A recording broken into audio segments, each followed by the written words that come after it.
1990년 이라크가 쿠웨이트를 침공함으로 시작된 전쟁이 이라크와 미국, 영국, 프랑스 등 34개 다국적 군과의 전쟁으로 확대가 됩니다. 이것이 걸프전입니다. 유엔 안보이사회는 91년 1월 15일까지 이라크가 쿠웨이트에서 철군하지 않을 시 무력을 사용하겠다라는 결의를 통과시킵니다. 1월 15일이 되었지만 이라크가 철군을 하지 않습니다. 이틀이 지난 1월 17일 다국적군이 사막의 폭풍으로 명명된 이라크 공격작전을 감행합니다. 그때가 너무 생생한 게 제가 군사훈련 받고 군사학을 배우고 할 때 그 당시였기 때문에 너무 기억이 생생합니다. 여기 계신 분들도 학생 청년들 외에는 그때를 다 기억하실 것입니다. 더욱 이 기억이 생생한 이유가 있습니다. 미국 CNN에서 공격 상황을 생중계했습니다. 인류 역사 최초로 실시간 라이브로 방송된 전쟁이 걸프전입니다. 시차가 1시간이든 12시간이든 20시간이든 당시 상황을 전 세계가 같은 시간에 볼 수 있었습니다. 최초로 생중계된 전쟁이 있은 지 30여 년이 지금 훌쩍 지났습니다. 지금은 어떻습니까? 유튜브 채널에 들어가기만 하면 전 세계 곳곳에서 일어나는 일들을 실시간으로 볼 수 있습니다. 전쟁, 천재지변, 스포츠, 공연, 정치 등등 시차, 밤낮 상관없이 동시에 현장을 실시간으로 볼 수 있습니다. 세계적 이슈가 크면 클수록 놀랍고 놀라운 일일수록 전 세계에 더욱 많은 사람이 동시에 볼 수 있는 시대를 지금 우리가 살고 있습니다. 시간이 여기서 더 흐른다면 어떤 형태로 어떻게 더 발전될지 알 수 없습니다. 여러분, 만약 인류가 멸망한다면 가장 큰 이유가 무엇으로 인함일 것 같습니까? 지구가 망한다면 가장 큰 이유는 무엇 때문일까요? 핵전쟁 때문일까요? 아니면 심각한 환경오염 때문일까요? 기후변화, 온난화, 천재지변, 대홍수, 식량 부족 등등 때문일까요? 아니면 행성 충돌이나 아니면 외계인의 침공 때문에 망할까요? 그것이 인류 생존에 심각한 위협은 맞지만 그것으로 인류가 종말을 맞지는 않습니다. 그것으로 인간이 살고 있는 이 땅이 없어지거나 근본 자연 질서, 근본 자연법이 무너지지는 않습니다. 그런 일들이 있을지라도 인간은 그곳에서 생존한다는 말씀입니다. 대홍수 이후 하나님께서 노아에게 이렇게 약속하십니다. 땅이 있을 동안에는 심음과 거둠과 추위와 더위와 여름과 겨울과 낮과 밤이 쉬지 아니하리라. 이게 무슨 말씀입니까? 지구가 존재하는 한 사시와 사철, 파종과 추수는 계속될 것이라는 말씀입니다. 지구가 존재하는 한 자연의 기본 질서는 흔들림 없이 유지될 것이라는 말씀입니다. 그 말씀은 또한 무슨 말씀입니까? 땅이 없어질 정도의 흔들림, 기본 질서를 무너뜨리는 흔들림이 있을 것이라는 이야기고 그때가 종말이라는 말씀일 것입니다. 베드로후서 3장 10절에서 13절에서 이렇게 말씀합니다. 주의 날이 도둑같이 오리니 그날에는 하늘이 큰 소리로 떠나가고 물질이 뜨거운 불에 풀어지고 땅과 그 중에 있는 모든 일이 드러날 것이다. 그날에 하늘이 불에 타서 풀어지고 물질이 뜨거운 불에 녹아질 것이다. 그러나 구원받은 성도들은 약속대로 의가 있는 곳인 새 하늘과 새 땅을 바라볼 것이다. 물질이 뜨거운 불에 풀어지고 녹아지고, 여기 물질로 번역된 원어는 기본 요소, 기본 원리를 의미하는 단어입니다. 땅의 기본 질서가 사라지고 무너질 날이 올 것이라는 말입니다. 그때가 언제입니까? 예수님 재림 때입니다. 흔들리는 모든 것이 막 흔들리는 날이 바로 그날입니다. 세계 최대의 이슈, 인류 최대 최고의 사건이 벌어지는 날이 바로 그날입니다. 그렇지만 그날이 오기 전에는 땅도 산도 바다도 하늘도 공기도 지금의 기반 위에서 유지될 것입니다. 창세기에서 그렇게 약속을 하셨습니다. 심음과 거둠, 추위와 더위와 여름과 겨울과 낮과 밤은 쉬지 않을 것입니다. 오늘날 우리의 기준과 우리의 상식으로 예수님 다시 오시는 그 날을 한번 상상해 보겠습니다. 엄청난 사건이 발생했습니다. 땅과 바다와 산이 흔들립니다. 물질을 이루는 기반이 흔들립니다. 호령과 천사장의 소리와 하나님의 나팔 소리와 함께 올라가실 때 하늘로 가심을 본 그대로 오시리라 약속하신 것처럼 예수님께서 친히 하늘에서 내려오십니다. 이 장면이 전 세계에 생중계되는 것 당연하지 않겠습니까? 모든 사람들이 휴대폰을 들고 촬영하지 않겠습니까? 촬영한 영상들을 서로에게 보내지 않겠습니까? 번개가 동쪽에서 번쩍이면 서쪽에 있는 사람들도 다 보듯 전 세계 사람들이 동시에 예수님 재림 장면을 보지 않겠습니까? 뿐만 아닙니다. 예수님의 몸은 우리와 같은 몸이 아닙니다. 시간과 공간을 초월하는 완전한 몸입니다. 지금도 상식적으로 가능한 이 일에 상식을 초월하신 예수님의 재림이니 말씀대로 전 세계 사람들이 동시에 보는 것 충분합니다. 이 장면을 촬영하고 있는 사람들, 전 세계에서 실시간으로 영상을 보고 있는 사람들, 그들의 표정을 한번 보십시오. 두 부류로 나누어집니다. 한 부류는 이 엄청난 흔들림 속에서 전혀 흔들리지 않습니다. 흔들리기는커녕 찬양하며 기쁨과 감사의 눈물을 흘립니다. 다른 한 부류는 사정없이 흔들립니다. 망했다, 죽었다, 진짜였구나, 이제 나는 웃자노 소리치면서 통곡을 합니다. 말씀을 준비하는 동안 가수 김범수 씨가 불렀던 노래 끝사랑이 자꾸 생각이 나서 가사를 한번 봤습니다. 그대, 오직 그대만이 내 첫사랑, 내 끝사랑. 이 노래 아시죠? 내 첫사랑, 내 끝사랑. 첫사랑도 끝사랑도 오직 그대입니다. 중간의 사랑도 그대밖에 없으면 당연합니다. 그대 외에 나의 사랑은 있을 수 없다는 말입니다. 그래서 노래 가사는 이렇게 이어집니다. 그대만이 영원한 내 사랑, 그대만으로 충분하고 완전하다는 말입니다. 노래뿐만 아니라 시계도 생각이 났습니다. 무슨 시계가 생각이 났을까요? 고가 명품 시계 오메가입니다. 롤렉스와 함께 오메가는 상두마차로 그렇게 명품으로 인정되고 있는 시계입니다. 오메가는 그리스 알파벳의 마지막 문자입니다. 한글 자음의 히읗, 영어 알파벳의 Z와 같습니다. 회사는 시계 이름을 왜 오메가로 지었을까요? 시계의 끝판왕, 이후로도 이보다 더 완벽한 것은 나올 수 없다라는 의미가 아니겠습니까? 기억하시고 이제 본문으로 가겠습니다.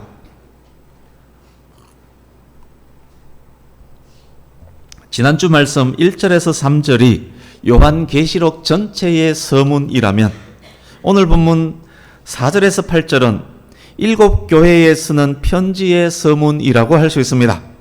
4절부터 보겠습니다. 요한은 아시아에 있는 7교회에 편지하노니 7교회에 대해서는 2장 3장에서 더 자세히 설명이 될 것입니다. 요한 사도가 당시 소아시아에 있는 7교회 에베소, 스무나, 버가모, 두아디라, 사데, 빌라델피아, 라오디게아 교회를 수신자로 편지를 씁니다. 이 7교회는 1세기 당시 역사적으로 분명하게 존재했던 교회입니다. 7이라는 숫자는 완전, 완벽, 완성, 충만을 의미하는 단어입니다. 요한계시록은 실질적, 역사적 사실에 근거한 책이며 당시 교회뿐만 아니라 모든 시대의 모든 교회를 향해 선 편지임을 7교회를 통해서 확인할 수 있습니다. 요한은 이것도 특이합니다. 요한에 대한 어떤 수식어, 어떤 설명도 첨부되어 있지 않습니다. 왜 그럴까요? 7교회와 요한은 이미 서로가 서로를 잘 알고 있다는 말이고 요한은 이라는 이 말로만으로도 충분할 만큼 교회의 지도자로 요한이 확고한 위치에 있다는 의미일 것입니다. 이제도 계시고 전에도 계셨고 장차 오실 이 8절도 한번 보십시오. 주 하나님이 이러시되 나는 알파와 오메가라 이제도 있고 전에도 있었고 장차 올 자요 전능한 자라 하시더라. 주 하나님, 성부 하나님에 대한 말씀입니다. 알파는 그리스 알파벳의 첫 글자입니다. 오메가는 끝 글자입니다. 이 동일한 언급이 나중에는 예수 그리스도에 대해서 그대로 적용이 됩니다. 이제도 있고 전에도 있었고 장차 오실 분의 의미는 영원한 분이란 말 의미입니다. 구약 말씀도 관련해서 구약 말씀도 확인을 해보겠습니다. 주보 오른쪽 하단 보십시오. 출애굽기 3장 14, 15절 이사야서 있는 세 개 말씀 이어서 우리 같이 읽어보겠습니다. 같이 읽습니다. 시작. 하나님이 모세에게 이르시되 나는 스스로 있는 자이니라. 이는 나의 영원한 이름이요 대대로 기억할 나의 칭호니라. 나 여호와라. 처음에도 나요 나중 있을 자에게도 내가 곧 그니라. 나의 전에 지음을 받은 신이 없었느니라. 나의 후에도 없으리라. 나는 그니 나는 처음이요 또 나는 마지막이라. 아멘. 오늘 본문 4절과 8절에 기록된 성부 하나님에 대한 말씀은 모세와 이사야를 통해서 하신 말씀과 정확하게 같습니다. 하나님은 창조 이전부터 항상 계셨던 분, 현재도 항상 계시는 분, 영원히 스스로 계시는 분입니다. 장차 오셔서 현재 모든 상황을 뒤집어 엎으시고 모든 것을 새롭게 하실 새 창조의 하나님이십니다. 또한 전능하신 분입니다. 전능한 자로 번역된 원어는 모든이란 단어와 붙잡다, 움켜쥐다 의미의 단어가 합쳐진 단어입니다. 구약성경 만군의 하나님의 헬라어 번역이기도 합니다. 하나님의 전능하심은 추상적인 전능이 아니라 실질적으로 모든 것을 붙잡고 다스리는 분, 모든 것의 주관자, 주권자라는 의미입니다. 요한이 받은 계시의 원천이 성부 하나님으로부터임을 요한이 쓰고 있는 이 책이 모세가 쓴 책, 이사야가 쓴 책과 같은 성경임을 지난주도 강조했습니다만 성경임을 다시금 확인할 수 있습니다. 이어지는 말씀, 그의 보좌 앞에 있는 7 영과 하나님 보좌 앞에 있는 7 영은 무엇에 대한 말씀일까요? 눈치 있는 분이라면 하나님 보좌 앞에 계시는 7 영이 무엇을 말함인지 알 수 있을 것입니다. 7 영을 언급하기 전에 성부 하나님에 대한 언급이 있었습니다. 7 영 다음에는 성자 예수님에 대한 말씀이 이어집니다. 그렇습니다. 본문에는 삼위일체의 하나님이 등장하고 계십니다. 보좌 앞 7 영이 그래서 성령 하나님임을 눈치로도 알 수 있습니다. 그 부분을 조금 더 설명을 드리려고 합니다. 조금 어려울 수 있습니다만 그냥 듣기만 하시면 됩니다. 일일이 성경 찾으면서 설명을 드리면 조금 더 수월할 것입니다만 간략해서 말씀드리겠습니다. 보좌 앞에 7 영은 스가랴서 4장 1절에서 14절을 배경으로 하고 있습니다. 거기에 7 등잔이 나오는데 7 등잔을 온 세상을 두루 다니는 여호와의 눈으로 해석을 합니다. 온 세상을 두루 행한다의 의미는 역사의 주관자, 모든 곳에 계시는 편재성을 의미합니다. 7 등잔, 온 세상을 두루 다니는 여호와의 눈을 언급하는 그곳에서 하나님께서 이렇게 말씀합니다. 힘으로도 되지 아니하며 능력으로도 되지 아니하고 오직 나의 영으로 되느니라. 요한계시록 5장 6절에 어린 양 그리스도께서 등장하는데 어린 양에게는 7 뿔과 7 눈이 있습니다. 이 7 눈을 온 땅에 보내심을 받은 하나님의 7 영이라고 설명을 합니다. 그렇습니다. 오늘 본문 4절 보좌 앞에 있는 7 영은 성부 하나님의 영이며 동시에 그리스도의 영이신 성령 하나님입니다. 7은 성령의 속성과 권능이 완전하고 성결함을 상징합니다. 이제 5절에서 7절입니다. 성자 예수님에 대한 말씀입니다. 5절 먼저 보십시오. 예수 그리스도를 충성된 증인, 죽은 자들 가운데서 먼저 나신 분, 땅의 임금들의 머리가 되신 분으로 선언합니다. 예수님은 충성된 증인으로 하나님의 목적과 하나님의 구원 목적과 사역을 친히 이루셨습니다. 하나님 말씀 자체이신 그리스도께서 증인으로 진리를 증거하셨습니다.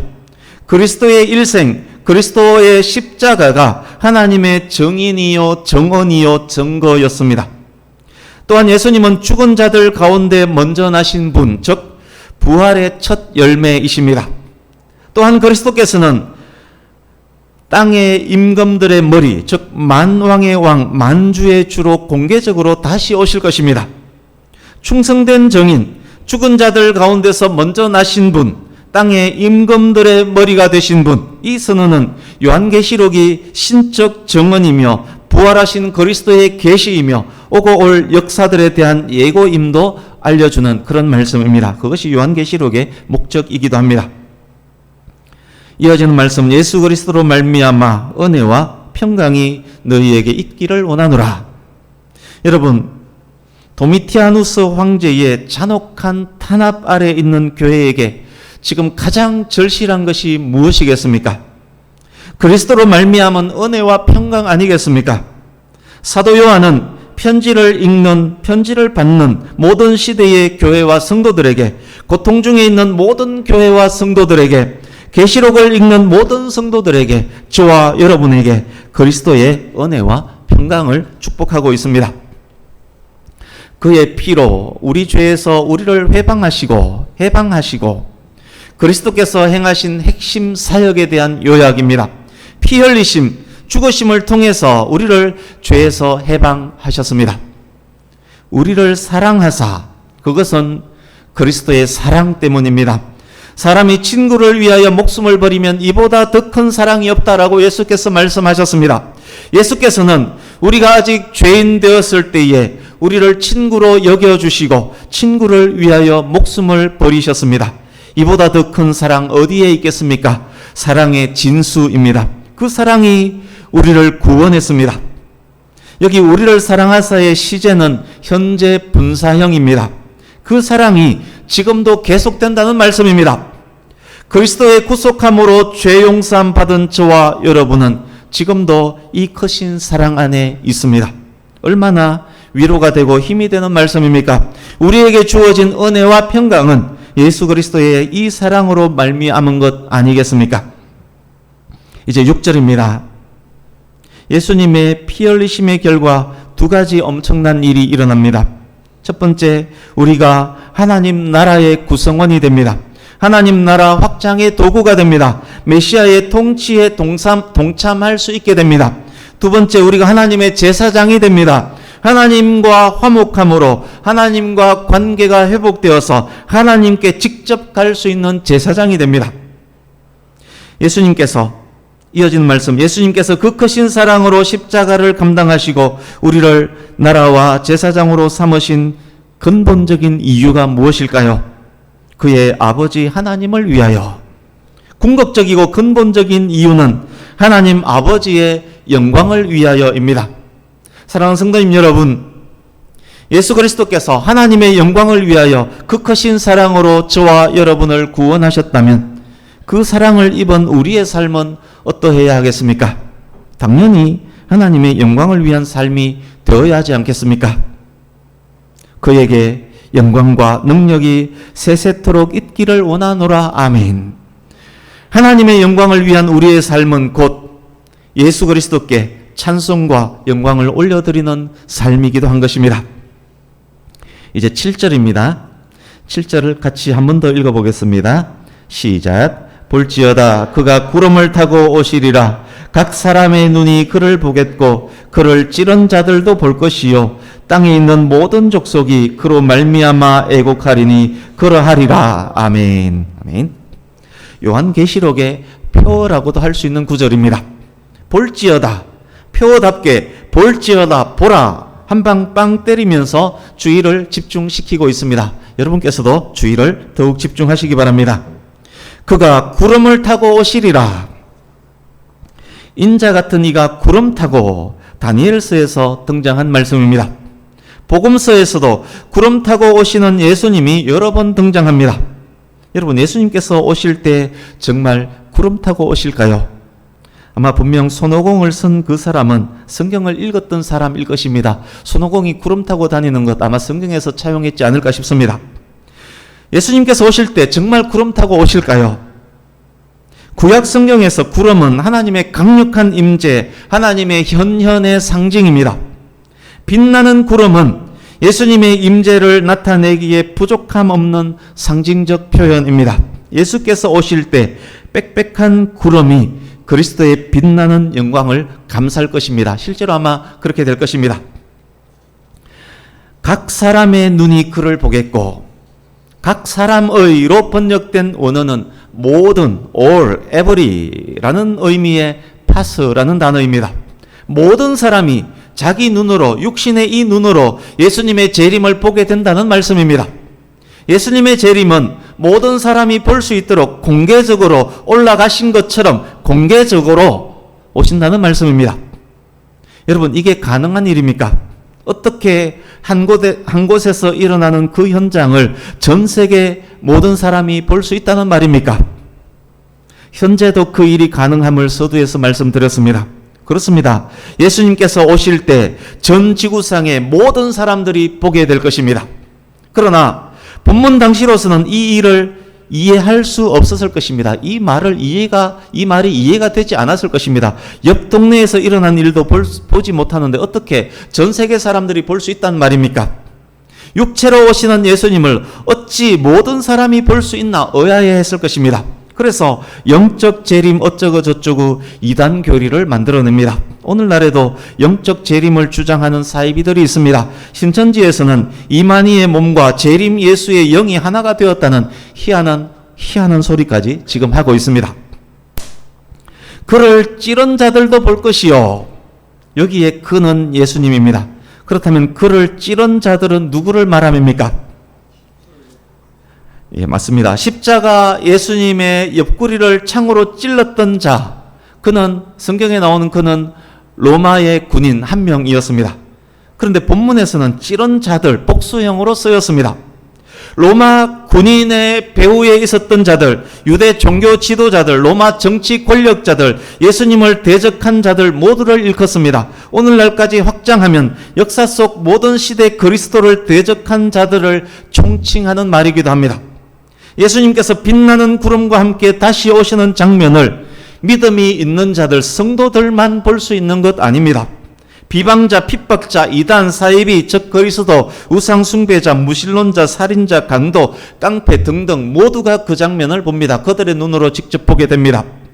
천지가 진동할 때 평안히 감사 찬송하며 흔들리지 않는 자들이 있을 것이고, 천지와 함께 흔들리면서 울고 불고 하는 자들이 있을 것이라는 말입니다.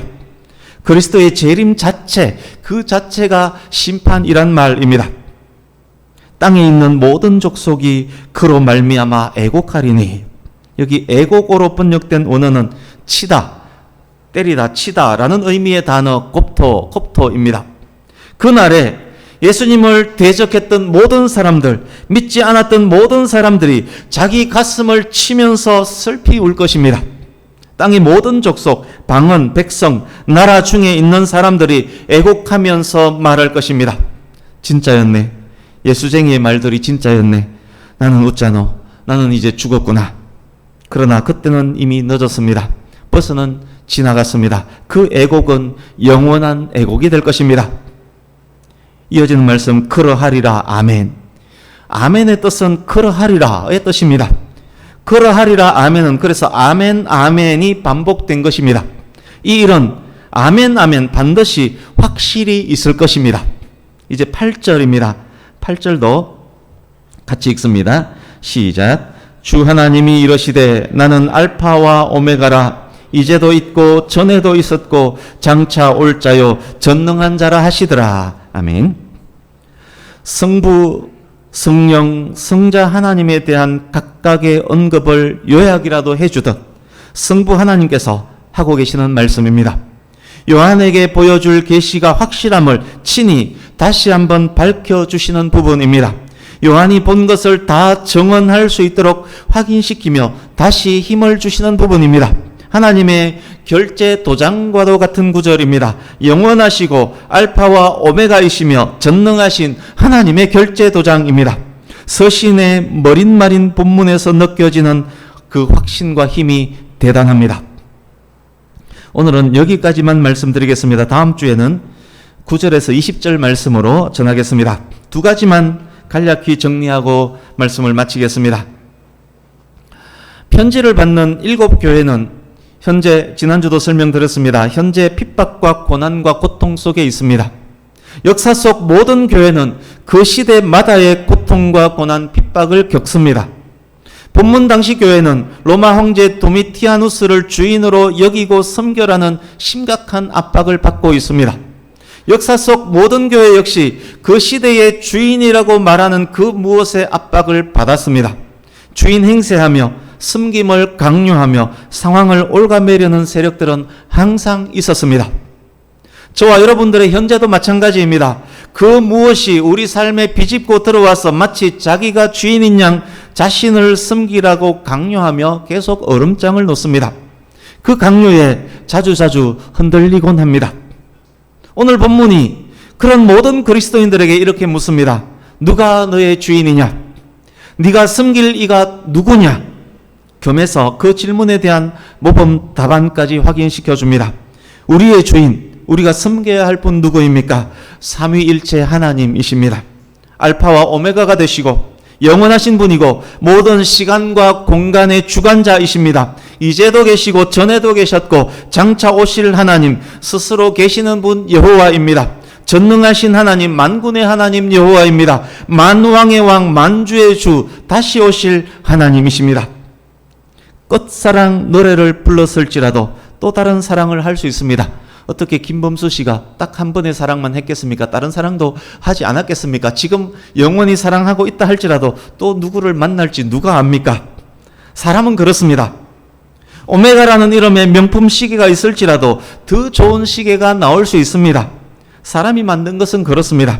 노래와 시계는 그냥 말장난일 수 있습니다. 그러나 하나님은 그렇지 않습니다. 하나님은 알파요, 그 중간에 모두요, 또한 오메가이십니다. 그야말로 완전하고 완벽한 첫판왕이요 끝판왕이십니다. 뿐만 아닙니다. 그런 분이 우리를 사랑하십니다. 십자가 대속물로 생명을 내주시기까지 사랑하십니다. 그분이 은혜와 평강을 주십니다. 그분이 우리에게 영원한 생명을 주십니다.